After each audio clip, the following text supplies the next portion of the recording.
आपण इज्राइल कथा देखो इज्राइल जो ढंग से पालेस्टाइन उपरे आक्रमण कला ये होची गोटे कंट्री ताकू रक्षा करबा पय तादरे बहुत भूल भटका थाई पारे बहुत गुटे क्रिटिसिज्म हेची बहुत गुटे प्रश्न उठिची किंतु निज देश को रक्षा करबा पाई जो ढंग रे इज्राइल युद्ध कला मु कहूनी जे भारत इज्राइल स्टाइल युद्ध करू किंतु जो जगार टेररिस्ट माने ऑपरेट करूचंती जो जगार आसी से माने काश्मीर भीतर पसी भारत रो सार्वभौमत्व को चैलेंज दउचंती मो विचार रे सेही जगह गुडी को सेठी रहिबा उचित नुहे। सर काश्मीर पहलगाम जो अटैक हेतला टेररिस्ट माने जो अटैक करथिले ता ऊपर आपण कोन भाबुचंदी भारत रो आक्रमण करबाटा ठीक हबो ना जेहेतु भारत शांति प्रिय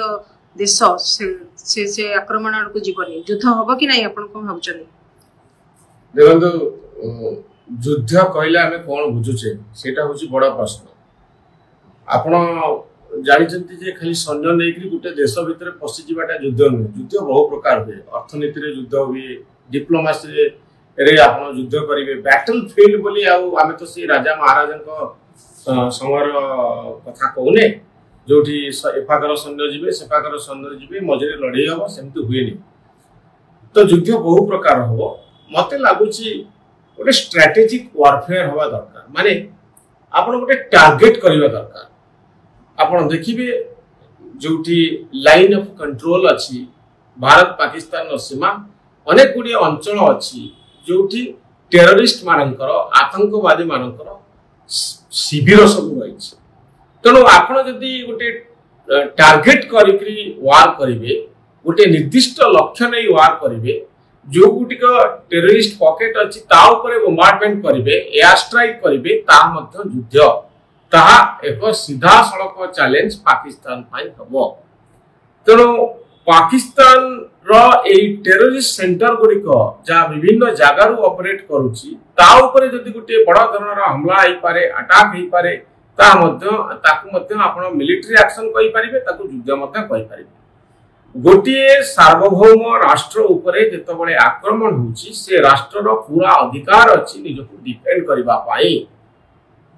डिफेंड करिवार अधिकार भारत वर्षर पूरा रहिछि। आपण सारा पृथ्वी रे निजर एई एक परिचय तयारी करिवे नाही जे आपण होउचंती एक दुर्बल राष्ट्र 150 कोटी लोकन को नै जो राष्ट्र रही तार मध्य गोटे ताकत अच्छी तार मध्य गोटे आत्मसम्मान अच्छी तार मध्य मर्यादा रही। पाकिस्तान भली राष्ट्र जदि भारत को डरई दब टेररिस्ट पूरा आक्रमण कर भारत जदि नीरव रही देशर दुर्बलता सारा पृथ्वी रे पड़। आपण इज्राइल कथा देखो इज्राइल जो ढंग से पालेस्टाइन उपरे आक्रमण कला ये होची गोटे कंट्री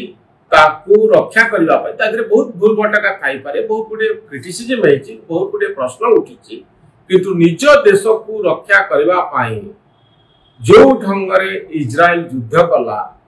मु कहूनी जे भारत इज्राइल स्टाइल युद्ध करू किंतु जो जगार टेररिस्ट माने ऑपरेट करूचंती जो जगार आसी से माने काश्मीर भीतर पसी भारत रो सार्वभौमत्व को चैलेंज दउचंती मो विचार रे सेही जगह गुडी को सेठी रहिबा उचित नुहे। तेणु जोर जबरदस्त बल प्रयोग करी टेररिस्ट मानकर शिविर उपरे आक्रमण हवा जरूरी। याकू जदि आपण आपण भाषा रे युद्ध बोली कहउचंती सेही भली युद्ध करिवारे कोनोसी असुविधा नाही। सर टेररिस्ट माने इस्लाम धर्म रो बोली सेटर आपण मानुचंदी कारण इस्लाम धर्म रे कोन अछि हिंसा इस्लाम धर्म रे कोन अछि लोकन को मारिबा कारण आम जदि गीता को विश्वास करूचंदी बाइबल को विश्वास करूचंदी ताले इस्लाम रे कोन रहिछि ना से माने धर्म नारे आ किछि करूचंदी टेररिस्ट को धर्म कोन देखंतु कोनोसी धर्म ग्रंथ रे मु जानिबारे से भली किछि फिलोसफी नाही जे आपण घृणार शिकार हे अन्य मान को हत्या करिवे युद्ध करिवे बम फोपाडिवे गुली मारिवे कोनोसी धर्म यहा कहू नाही। द्वितीय कथा होछि जे को धर्म हिंसा रे विश्वास करे मु कहि कोनोसी धर्म हिंसा रे विश्वास करे ना आमे धर्म को निज भाव रे इंटरप्रेट करू निज भाषा रे इंटरप्रेट करू निज मन रे इंटरप्रेट करू जोथि पय एई बडी स्थिति सृष्टि हुए। तेणु बहु जगह रे आपण देखिबे इस्लामिक टेररिज्म रो कथा कुआ जाउची जे गुटे निर्दिष्ट धर्म रे इस्लाम धर्म रे जो मैंने विश्वास करती मु राडिकल इस्लाम कथा कहबी मु कहबी ना जे इस्लाम रो मूल तत्व होची सेया इस्लाम रो मूल तत्व सेया नहीं इस्लाम सेवा इस्लाम होची अन्य प्रति भल मनोभाव दया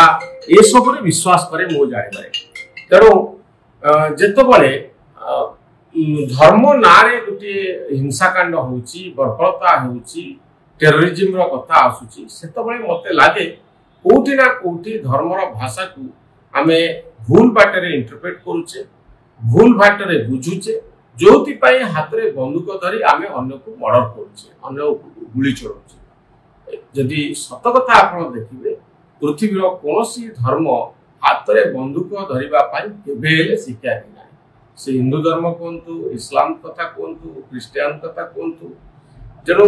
जो मैंने यही सब काम करती कोठी ना कोठी धर्म नारे से माने हत्या करिथांती से माने गोटे राडिकल प्रोसेस रे शामिल हो जाइथांती तो बड़ कथा होची धर्मर मूल तत्व को बुझिबा मूल कथा को बुझिबा और से अनुसार निजर मुंडर परिचालना करबा आपण देखिबे पृथ्वीर अनेक जगह धर्म नारे हिंसाकांड होची गोटे निर्दिष्ट धर्म रे दीक्षित होइतिबा लोक माने एई कांड करछन मते लागे जे कोठी ना कोठी धर्मर भाषा बुझिबारे ए माने भूल करछन।